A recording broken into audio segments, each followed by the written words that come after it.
मंचावर आणि सभागृहात उपस्थित असलेल्या सर्वांविषयी आदर. मित्रांनो, माझा विषय इतिहासाचा आहे. इतिहासामध्ये मी काम करतो. इतिहासामध्ये रमणारा मी माणूस आहे. इतिहासाशिवाय बाहेरच्या गोष्टी मला बोलता आणि मांडता येत नाहीत. इतिहास मला सुखावणार आहे आणि इतिहासाची सोबत मला आवडते, म्हणून मी इतिहासच मांडतो. आणि वर्तमान ज्या समस्या आहेत त्या समस्यांची मुळं देखील इतिहासातच आहेत. त्यासाठी इतिहासाकडे डोळसपणे पाहणं गरजेचं आहे. जगामध्ये जेवढे इतिहास लेखनशास्त्र विकसित आहेत त्यातलं सगळ्यात कमजोर, कमकुवत असं एक इतिहास लेखनशास्त्र भारतामध्ये आहे. त्याला ब्राह्मणी किंवा संघवादी जमातवादी इतिहास लेखनशास्त्र म्हणून ओळखलं जातं. जगामध्ये सर्वात पहिल्यांदा इतिहास लिहिला तो हेरोडोट्स नावाच्या फ्रेंच ग्रीक इतिहासकारानं लिहिला. त्यानंतर इतिहास लेखनशास्त्र अस्तित्वात आलं. ते समाचियन या चीनी तत्ववेत्यानं इतिहास लेखनशास्त्र अस्तित्वात आणलं मध्ययुगामध्ये. आणि ते इब्ने खल्दून पर्यंत त्यांनी प्रत्येकाने वेगवेगळे आयाम त्याला दिले. हेरोडोट्स पासून इब्ने खल्दून पर्यंत, समाचियन पासून इब्ने खल्दून पर्यंत, इमाम गझाली पर्यंत सगळ्यांच्या इतिहास लेखनशास्त्राला केम्ब्रिज, ऑक्सफर्डमध्ये मान्यता दिली जाते. आधुनिक काळात देखील मान्यता दिली जाते. पण केम्ब्रिज, ऑक्सफर्ड असेल किंवा आणखी कोणतंही आंतरराष्ट्रीय स्तरावरचं विद्यापीठ असेल, त्या विद्यापीठामध्ये भारतातल्या ब्राह्मणी, संघवादी, जमातवादी इतिहास लेखनशास्त्राला मान्यता दिली जात नाही. इतकंच काय, तर भारताच्या सुप्रीम कोर्टानं देखील ब्राह्मणी इतिहास लेखनशास्त्र म्हणून ओळखल्या जाणाऱ्या पुना ओकांच्या पुस्तकाला नाकारलं होतं. त्यांची याचिका देखील दाखल करून घेण्यासाठी नकार दिला होता. भारतातल्या सुप्रीम कोर्टानं देखील त्याला नकार दिलेला आहे. ते नकार दिलेलं इतिहास लेखनशास्त्र स्वीकारून संघवादी, जमातवादी इतिहासकार मुसलमानांचा इतिहास विकृत करतात आणि स्वतःला पुरोगामी बनवणारे, बहुसंख्य बहुजनवादी बनवणारे अनेक लोक तो इतिहास स्वीकारतात. टिपू सुलतान विषयीचा माझा सब्जेक्ट आहे. टिपू सुलतान नंतर मध्ययुगीन मुस्लिम विद्वानांविषयी मी थोडंसं बोलणार आहे. काझी सरांचा एक मुद्दा आहे, तो आधी निकाली काढतो. प्रतिक्रिया देत नाहीये, फक्त निकाली काढतोय. पहा, मुस्लिमांवर प्रचंड आरोप केले जातात. आरोप असे आहेत की मुस्लिमांमध्ये विद्वान जन्मले नाहीत, किंवा मुस्लिमांमध्ये साहित्यिक होत नाहीत, किंवा मुस्लिमांमध्ये महिला शिकत नाहीत, वगैरे वगैरे वगैरे असे बरेच आरोप आहेत. तर मित्रांनो, मी तुम्हाला सांगू इच्छितो, जगामध्ये जेवढे वाद निर्माण झाले आहेत, साम्यवादापासून अर्थशास्त्र असेल, राज्यशास्त्र असेल, समाजकारण असेल, समाजवाद असेल, या सर्व वादांवर, या शास्त्रांवर, या नीती तत्वांवर मुस्लिम तत्ववेत्यांनी मध्ययुगात मांडणी केलेली आहे. दुर्दैवानं मुसलमान तत्ववेत्यांची नावं देखील आज ब्राह्मणी इतिहास लेखनशास्त्र पुढे येऊ देत नाही. त्याविषयी मी पुन्हा नंतर मांडणार आहे. टिपू सुलतानवर येतो. टिपू सुलतान हा जगातला एकमेव असा राज्यकर्ता आहे ज्याच्या विकृतीसाठी हास्यास्पद अशा संदर्भाची निर्मिती करण्यात आलेली आहे. हास्यास्पद, बालिश अशा संदर्भाची निर्मिती करण्यात आलेली आहे आणि त्या संदर्भ निर्मितीला समाजानं मान्यता देखील दिलेली आहे. मी इतिहासामध्ये नैतिक बैठकीचा मुद्दा नेहमी विचारात घेत असतो. इतिहास नाकारणाऱ्यांची नैतिक बैठक तुम्ही तपासून पहा आणि जो इतिहास आहे त्यांची देखील नैतिक बैठक तुम्ही तपासून पहा. मध्ययुगामध्ये जे राज्यकर्ते झाले त्यांची नैतिक बैठक अवश्य तपासा. मूल्य आधुनिक जरी असलं तरी मोजमाप, नैतिक बैठकीचं मोजमाप मध्ययुगात देखील होतं. त्यांची नैतिक बैठक तपासा. आणि जे संघवादी, जमातवादी इतिहासकार आहेत त्यांची नैतिक बैठक देखील तुम्ही तपासा. सावरकर आपल्या पुस्तकामध्ये ज्यांना ब्राह्मणी इतिहास लेखनशास्त्राचा आद्यजनक म्हटलं जातं, पुना ओक त्यांना ब्राह्मणी इतिहास लेखनशास्त्राचा आद्यजनक म्हणतात, ते सावरकर 6 सोनेरी पानांमध्ये एका ठिकाणी शोक करताना म्हणतात, छत्रपती शिवाजी महाराजांनी मुसलमानांच्या हाती आलेल्या स्त्रिया बलात्कार न करता सोडल्या. ही सद्गुण विकृती आहे. नैतिक बैठकीचा हा मुद्दा, यांची नैतिक पातळी पहा. दुसरा नैतिक बैठकीचा मुद्दा, मुसलमान राज्यकर्त्यांच्या नैतिक बैठकीचा मुद्दा सांगतो. टिपू सुलतान यांनी आपल्या पित्याला, हैदर अली टिपू सुलतान यांचे पिता होते. हैदर अलींनी राजपुत्र म्हणून टिपू सुलतान यांची घोषणा करण्याआधी त्यांच्याकडून एक बॉन्ड लिहून घेतलं होतं. पर्सनल बॉन्ड लिहून घेतलं, ॲफिडेव्हिट लिहून घेतलं आणि टिपू सुलतान यांना हैदर अलींनी सांगितलं, ही कलमं जर तुला मान्य असतील आणि हे बॉन्ड, हे ॲफिडेव्हिट जर तू लिहून देणार असेल तर मी तुझी राजपुत्र म्हणून घोषणा करतो. मुद्दा नैतिक बैठकीचा आहे. ते बॉन्ड आजही सालारजंग म्युझियममध्ये उपलब्ध आहे, एशियाटिक सोसायटीमध्ये उपलब्ध आहे. सिक्रेट्स कंपोर्टर्स ऑफ टिपू सुलतान नावाचं जे पुस्तक प्रकाशित झालंय त्यामध्ये देखील ते आहे. त्या बॉन्डमध्ये 8 कलमं आहेत. ती 8 कलमं मी वाचून दाखवतो. मुद्दे थोडेसे निसटतील, संदर्भ चुकतील. 15 मिनिटात मला खूप काही मांडायचं आहे. वाक्यरचना चुकेल तर माफ करा. तर तो बॉन्ड असा आहे, त्यामध्ये टिपू सुलतान हैदर अलींना उद्देशून म्हणतात, नंबर 1, ईश्वरी आचारसंहितेप्रमाणे कुराणातील मार्गदर्शक तत्वे जीवन जगण्याचा प्रयत्न करीन. ईश्वरी आचारसंहितेत निषिद्ध अशी कोणतीही कृती करणार नाही. तशी कृती केल्यास जी शिक्षा असेल ती द्यावी. एक राजपुत्र आपल्या पित्याला लिहून देतोय. नंबर 2, शासकीय खजिन्यात चोरी अथवा अपहार करणार नाही. तसे केल्यास फाशीची शिक्षा देण्यात यावी. नंबर 3, खोटारडेपणा अथवा धोकेबाजी करणार नाही. केल्यास फाशीची शिक्षा देण्यात यावी. नंबर 4, पित्याच्या इच्छेविना कोणतीही पेशगी भेटवस्तू स्वीकारणार नाही.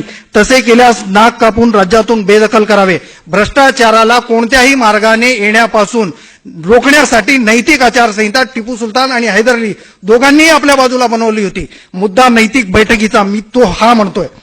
नंबर 5, राज्याच्या हिताशिवाय कोणत्याच प्रकरणात लक्ष घालणार नाही. तसे केल्यास मला फाशीची शिक्षा देण्यात यावी. एक राजपुत्र फाशीची शिक्षा सांगतोय, लक्षात ठेवा.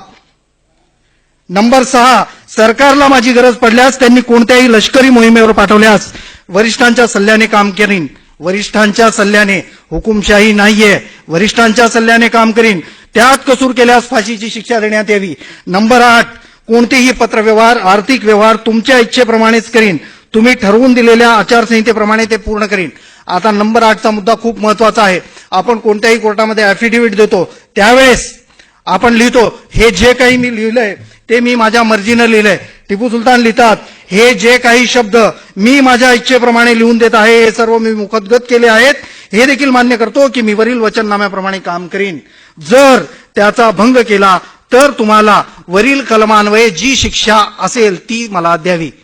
मुद्दा नैतिक बैठकीचा आहे. ब्राह्मणी इतिहास लेखन जनक महिलांवर बलात्कार करायला सांगतात आणि तेच लोक नैतिक बैठक असणाऱ्या टिपू सुलतानला नाकारतात. स्वीकारायचं कुणाला हे तुम्ही ठरवा.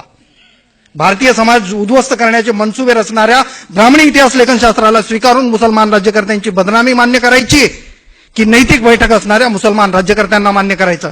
ॲफिडेव्हिट एकच नाहीये, दुसरं ॲफिडेव्हिट देखील टिपू सुलतान यांनी लिहून दिलंय. पण ते ॲफिडेव्हिट त्यांनी हैदर अलींना लिहून दिलेलं नाहीये. ते ॲफिडेव्हिट हैदर अलींना लिहून दिलेलं नाहीये. 1782 मध्ये हैदर अली ज्यावेळेस कोरोमंडलच्या किनाऱ्यावर शहीद झाले, शहीद म्हणतोय मी, शहीद हा शब्द का वापरतोय सर, मला थोडासा वेळ लागेल प्लीज. शहीद हा शब्द का वापरतोय ते सांगतोय.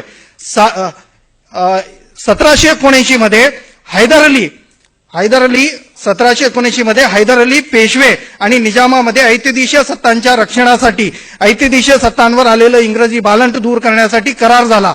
त्या करारानंतर असं ठरलं की निजामानं हैदर अलींच्या सोबत दक्षिणेत लढावं, मध्य भागात पेशव्यांनी महादजींच्या सोबत लढावं, असा करार झाला. करार झाल्यानंतर हैदर अली अक्षरशः वादळाच्या वेगानं 3 दिवसात हजारो मैलांचा प्रवास करून इंग्रजांच्या विरोधात लढत होते.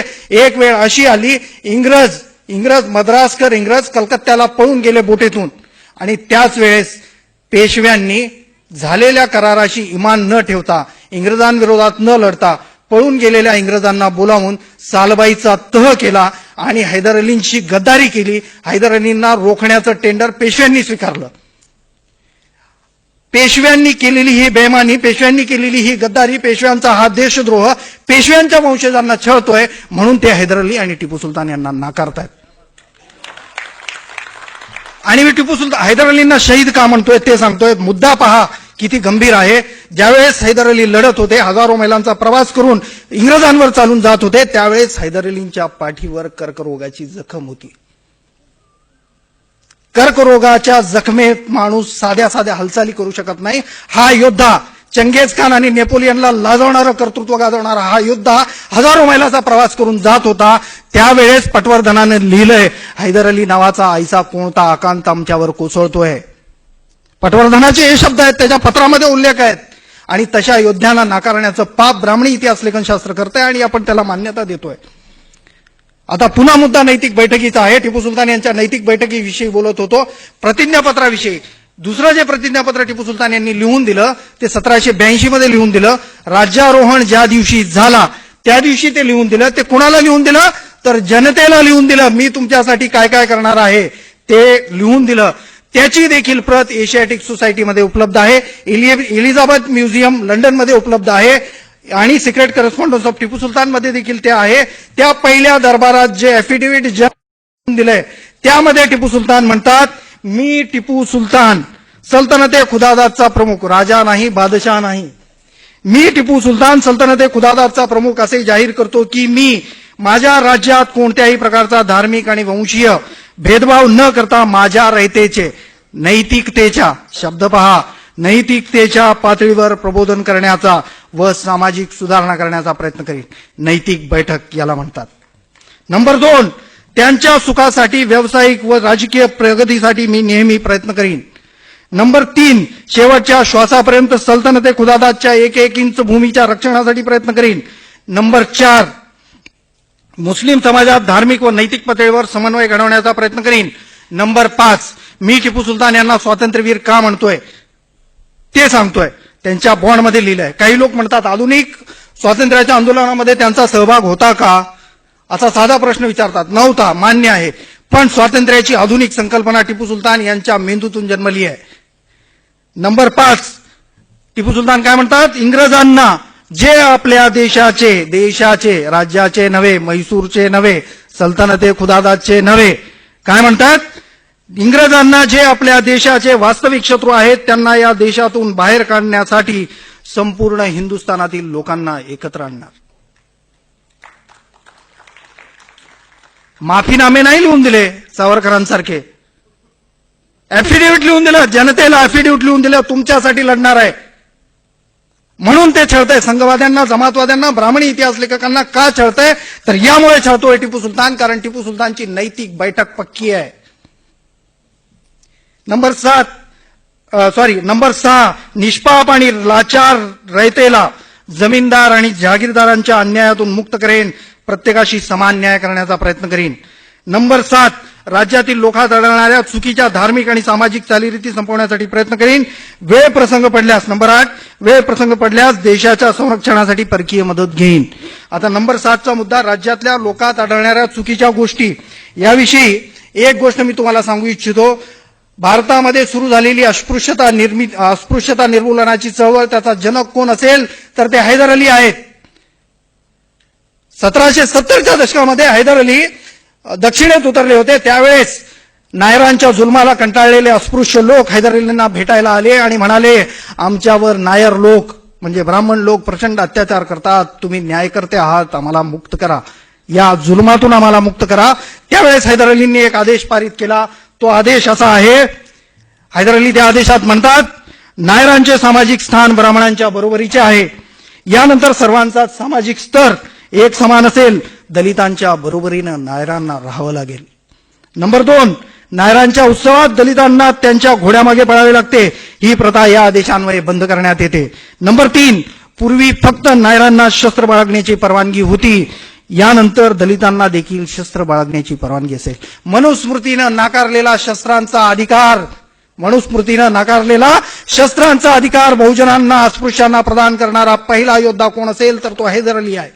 अस्पृश्यता निर्मूलनाच्या चळवळीचा इतिहास भारतामध्ये लिहिला जातो, पण दुर्दैव आहे पुरोगामी म्हणणारे लोकच हैदर अलींचा उल्लेख सुद्धा करत नाहीत.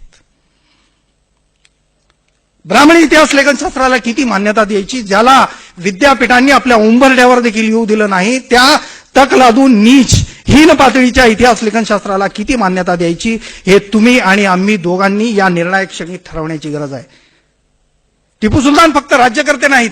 टिपू सुलतान यांना राज्यकर्ता म्हणून त्यांना छोटं करू नका. मी माझ्या पुस्तकामध्ये टिपू सुलतान यांचा राजकीय इतिहास कमी मांडलाय, 2 प्रकरणामध्ये मांडलाय. नंतर त्यांचा सामाजिक, धार्मिक, राजकीय आधुनिकीकरणाचा इतिहास मांडलाय. आधुनिकीकरणाविषयी तुम्हाला सांगतो, टिपू सुलतान यांच्या काळामध्ये जलशक्तीवर आधारित इंजिनाची निर्मिती झाली होती. स्टीम इंजिन टेक्नॉलॉजी, ज्याला वाफेचं तंत्र असणारं टेक्नॉलॉजी ज्याला म्हटलं जातं, ती टेक्नॉलॉजी टिपू सुलतान यांनी विकसित केली. 1799 नंतर तीच स्टीम इंजिन टेक्नॉलॉजी इंग्रजांनी लंडनला पळवून नेली आणि त्याच्यावर रेल्वे चालवली. नफ्यावर आधारित व्याजविरहित बँकिंग प्रणालीची कल्पना टिपू सुलतान यांची आहे. तीच कल्पना युनुसनी उचलली आणि त्यांना नोबेल मिळालं, आणि टिपू सुलतानला मात्र याच देशात नाकारलं गेलं. टिपू सुलतानच्या संकल्पनेवर बँकिंग चालवणाऱ्याला नोबेल देताय तुम्ही, आणि टिपू सुलतानला मात्र नाकारताय. नंबर 3रा मुद्दा, धरणाच्या बांधकामाचा मुद्दा. टिपू सुलतान यांनी मही नावाचं धरण बांधण्यासाठी कावेरी नदीच्या किनारी एक जागा निश्चित केली होती. त्या ठिकाणी टिपू सुलतान यांनी त्या कोनशिलेचं अनावरण केलं, आणि दुर्दैवानं 1799 मध्ये टिपू सुलतान शहीद झाले. शहीद झाल्यानंतर ते धरण अर्धवट राहिलं. 1920 साली इंग्रजांनी धरण कृष्णराज सागर नावाचं धरणाचं बांधकाम सुरू केलं. बांधकाम सुरू केल्यानंतर तिथे एक कोनशिला सापडली. त्यावेळेस कर्नल रेड नावाचा एक इंग्रज अधिकारी, त्याच्यासोबत एक अभियंता होता. त्या अभियंत्यानं स्वतःच्या डायरीमध्ये लिहिलंय, आमच्याकडे आज इतकी प्रगत तंत्रज्ञान आहेत, प्रगत हत्यार आहेत, प्रगत अवजार आहेत. इतक्या मोठ्या सर्वेक्षणानंतर आम्ही ही जागा धरणासाठी निश्चित केली. 150 वर्षापूर्वी जन्मलेल्या टिपू सुलतानकडे असं कोणतं तंत्र असेल की आम्ही जी जागा निश्चित करतोय तीच जागा त्यावेळेस तो निश्चित करतोय. टिपू सुलतानला रॉकेटमध्ये बंदिस्त करू नका. मुळात टिपू सुलतान रॉकेटची टेक्नॉलॉजी हे हैदर अलींच्या काळातली आहे. टिपू सुलतान यांनी त्याला विकसित केलंय. फादर ऑफ रॉकेट कुणाला म्हणायचं असेल तर ते हैदर अलींना म्हणा तुम्ही. विकसित फक्त टिपू सुलतान यांनी केलंय त्याला. टिपू सुलतान यांचं कर्तृत्व मी नाकारत नाही, पण तिने विकसित केलंय. साखर कारखाने 1820 मध्ये ओरिसामध्ये साखर कारखाना पहिला सुरू झाल्याचं म्हटलं जातं. मी नाकारतो. पुरावे माझ्याकडे आहेत. कुणाला चॅलेंज करायचे असेल तर त्यांनी चॅलेंज करावं. टिपू सुलतान यांनी 1790च्या दशकामध्ये भारतातले पहिले 2 साखर कारखाने चिन्नपट्टणम आणि पेल्लुमलाई येथे सुरू केले होते. असे हजारो संदर्भ टिपू सुलतान यांच्या काळामध्ये दडलेले आहेत. शेवटचा एक मुद्दा मी वाचवून दाखवतो आणि त्यानंतर 5 मिनिटांमध्ये संपवतो. टिपू सुलतान हे तत्ववेत्ते राज्यकर्ते आहेत. मला 2 तास देखील पुरणार नाहीत, पण आवर्त घेतोय, माफ करा, थोडंसं आवर्त घेतोय, कारण तुमच्या समोर बोलायला मला नंतर मिळणार नाही. मिन्ने साहेब कधी संमेलन आयोजित करतील कल्पना नाही. तर टिपू सुलतान हे तत्ववेत्ते होते. टिपू सुलतान हे तत्वज्ञानी होते, फिलॉसॉफर होते. त्यांच्याकडे राज्यकर्ता म्हणूनच फक्त बघू नका. मी माझ्या पुस्तकातला उतारा वाचून दाखवतो. मी माझ्या पुस्तकात लिहिलंय, टिपू सुलतान प्रचंड ग्रंथप्रेमी होते. श्रीरंगपट्टणमच्या राजमहालात त्यांचे व्यक्तिगत ग्रंथालय होते. त्या ग्रंथालयात राजकीय, सामाजिक, आर्थिक, सैनिकी शास्त्र, युद्धशास्त्र, कला, व्यापारी आणि प्रवास वर्णनावर आधारित ग्रंथ होते. त्यांची संख्या तब्बल 1889 इतकी होती. 4 ते 5 भाषातील पुस्तकांचा त्यामध्ये समावेश होता. इसवी सन 1799 मध्ये टिपू सुलतान शहीद झाल्यानंतर इंग्रजांनी त्यांचे राजमहाल लुटले. त्यावेळी टिपू सुलतान यांचे हे ग्रंथालय त्यांच्या हाती लागले. टिपूंच्या ग्रंथालयातील पुस्तके ताब्यात घेतल्यानंतर इंग्रजांनी ती कलकत्त्याला पाठवली. तेथे फोर्ट विल्यम महाविद्यालय आणि एशियाटिक सोसायटीत ती पुस्तके ठेवली. पुढचं पहा, एशियाटिक सोसायटीत ती पुस्तकं ठेवली. इसवी सन 1803 मध्ये फोर्ट विल्यम महाविद्यालय बंद पडल्यावर ही पुस्तके केम्ब्रिज आणि ऑक्सफर्डच्या ग्रंथालयात ठेवण्यात आली. आणि मागच्या 2 महिन्याखाली केम्ब्रिज आणि ऑक्सफर्डनं पीएचडीच्या संदर्भ ग्रंथ म्हणून टिपू सुलतानच्या ग्रंथालयातील पुस्तकांना मान्यता दिली. सावरकरच्या पुस्तकाला मान्यता दिलेली नाही, गोस सरदेसाईच्या पुस्तकाला मान्यता दिली नाही, पूना वोकच्या पुस्तकांना मान्यता दिली नाही. टिपू सुलतानच्या पुस्तकांना मान्यता दिली. मुद्दा नैतिकतेच्या बैठकीचा आहे. त्यानंतर तुम्हाला सांगतो, मला जर 49 वर्षाचं आयुष्य मिळालं, माझ्या हातात कॉम्प्युटर आहे, मला प्रचंड टायपिंग येते, प्रचंड स्पीड आहे माझ्या टायपिंगचं, तर मी किती पुस्तकं लिहू शकेन? तर मी फक्त 10 ते 15 पुस्तकं लिहू शकेन. टिपू सुलतान यांनी किती लिहिली? 49 वर्षाचं आयुष्य, 300 वेगवेगळ्या आघाड्यांवर ते लढले. किती पुस्तकं लिहिली असतील? सांगा, किती पुस्तकं लिहिली असतील? किती? 44 पुस्तकं त्यांच्या नावावर आहेत. राजशास्त्र, नीतिशास्त्र, तत्वशास्त्र, व्यवहारशास्त्र, प्रशासनशास्त्र, जगातला एकही शास्त्र असं नाही जे टिपू सुलतान यांनी हाताळलेलं नाही. म्हणून दुखतं यांच्या पोटात, दुखतं. असंच नाही दुखत, अशाच यांच्या मेंदूला झिंगझिण्या येत नाहीत. तुंपात तळमटलेले शब्द टिपू सुलतान यांच्या बदनामीसाठी असेच वापरले जात नाहीत. त्याच्या मागची कारणं ही आहेत. टिपू सुलतान आता बाजूला ठेवतो. काझी सरांच्या एका मुद्द्याकडे येतो. मी तुमचा प्रतिवाद करत नाही, माफ करा. काझी सर, काय आहे, मुसलमानांच्या भूमिका मांडत नाहीत, हा खूप मोठा प्रॉब्लेम आहे. सय्यद अमीन यांच्या नंतर मुसलमान समाजाची भूमिका मांडणारे मराठीत किती जन्मले, हा मोठा संशोधनाचा विषय. मी तुमच्यावर टीका करत नाही, माफ करा. मी आता दुसरं माझं पुस्तक येत आहे, मी ऍडव्हर्टाईज करत नाही. मध्ययुगीन मुस्लिम विद्वान नावाचं माझं पुस्तक डिसेंबरमध्ये प्रकाशित होत आहे. त्यामध्ये तब्बल 40 मध्ययुगीन मुस्लिम विद्वानांना मी हाताळलंय. त्यामध्ये पहिलं नाव आहे फकरे मुदब्बिर यांचं. आर्य चाणक्याला राजनीतीशास्त्राचा जनक म्हटलं जातं, ते साफ खोटं आहे. पहिला राजनीतीशास्त्राचा जनक जर कुणी असेल तर ते फकरे मुदब्बिर आहे. राजकारण कसं करावं, राजाचा व्यवहार कसा असावं, राजाचं व्यक्तिमत्व कसं असावं, त्याचं शिक्षण कसं असावं, प्रशासन कसं असावं, प्रशासनातले विभाग कसे असावेत, त्याचे अधिकारी कसे असावेत, हे तब्बल 8,000 पानांमध्ये फकरे मुदब्बिर यांनी लिहून ठेवलं. उल्लेख कुठं आहे त्यांचा? गिळून टाकले सगळे संदर्भ. जियाउद्दीन बर्नी, जगातला पहिला साम्यवादी विद्वान, ज्यानं आपल्या पुस्तकामध्ये लिहिलं एखादी वस्तू निर्माण होत असेल तर त्याचं निर्मिती मूल्य किती असावं, त्याचं निसर्गाशी नातं किती आहे, त्याचं श्रममूल्य किती असावं, त्याचं बाजार मूल्य किती असावं, त्याचं विक्री मूल्य, नफा आणि भांडवल याचं पूर्ण सिद्धांत जियाउद्दीन बर्नीने मांडलं. आपण आठवण कोणाची काढतोय? मार्क्सची काढतोय, डंकेनची काढतोय, हेगेलची काढतोय. जियाउद्दीन बर्नी मात्र विसरून जातो. अल बेरुनी, जगातल्या तब्बल 100हून अधिक विद्वानांना विद्वत्तेच्या क्षेत्रात, फिलॉसॉफीच्या क्षेत्रात, तत्वज्ञानाच्या क्षेत्रात लाथाडणारा एकमेव महाविद्वान मध्ययुगात जन्माला. असे अनेक विद्वान आहेत, 40 विद्वान आहेत, हजारो पानांचं लिखाण आहे. गुलबदन बेगम, महिला शिकत नाहीत हा मुद्दा मी नाकारतो. आमच्या महिला प्रचंड शिकत होत्या. तुम्ही आमच्यावर भौतिक गुलामगिरी स्वातंत्र्यानंतर लादली म्हणून आमच्या महिला शिकायचं बंद झाल्या. त्याची उदाहरणं काय? तर गुलबदन बेगम नावाची एक महातत्ववेत्ती भारतामध्ये जन्मली. बाबराची मुलगी गुलबदन बेगम, तिच्या नावावर एक ग्रंथ आहे कानुनी हुमायुनी नावाचं. ज्यावेळेस हुमायूला शेरशाह सुरीनं पदच्युत केलं आणि हुमायूं वाळवंटात भटकत होता, त्यावेळेस कानुनी हुमायुनी लिहिणारी गुलबदन बेगम जगाच्या सफरीवर निघाली. कुठाय बुरखा, कुठाय गुलामगिरी, कानूने, एक सेकंड, 5 मिनिटं फक्त.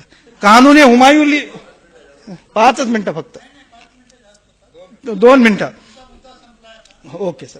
कानूने हुमायुनी लिहिणाऱ्या गुलबदन बेगमनं जगाच्या सफरीवर जाऊन तब्बल 7,000 पानांचा ग्रंथ लिहिला, कानूनी हुमायुनी नावाचा. तर असे प्रचंड मोठे विद्वान आहेत. मुन्शी झकाउल्ला यांचं नाव गाळलं जातं. मुन्शी झकाउल्ला यांच्या नावावर 158 ग्रंथ आणि 1,58,000 पानांचं लिखाण आहे. तर असे बरेच संदर्भ आहेत. पुन्हा कधी बोलेन, वेळ घेतलो त्याबद्दल